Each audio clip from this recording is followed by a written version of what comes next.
ka? Di ba inis ka naman dun sa kanya? Di ba mag-away kayo? Di ba ayaw mo sa kanya? Hindi ka nalang bumalik sa feelings na yun. Isipin mo na lang, di kayo naging close.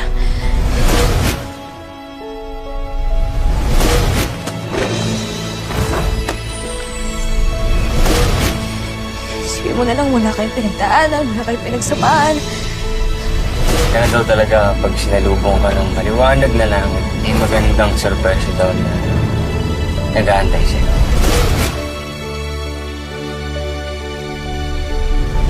Isipin mo na lang, hindi ka na-force sa kanya.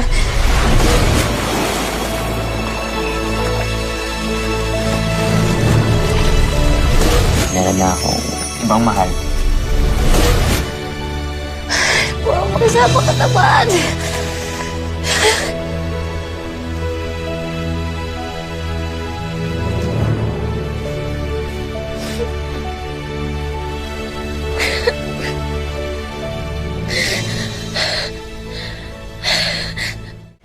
Si Joey po. Ay, hindi ko ba kayo nagkita? Hindi po kayo nagkakausap? Pinuntahan ka niya sa garden. I didn't see her there po eh. O sige, babalikan ko na lang po siya dun. Ay, wag na ho. Ako na lang po tatawag sa kanya. Sabihin ko na lang po na nandito kayo. Excuse me po.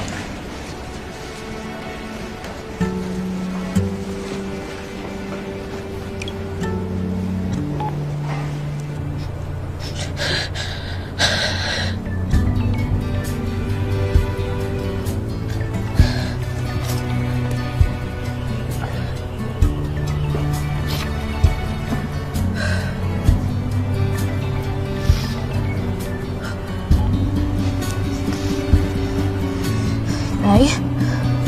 Nak, nasan ka? Andito na si Sir Andrew eh. Hindi daw kayo nagkausap. Anong nangyari? Hindi ko na po siya naabutan eh. Bakit? Saan ka ba nagpunta?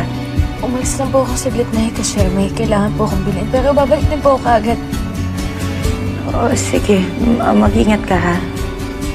Sige po.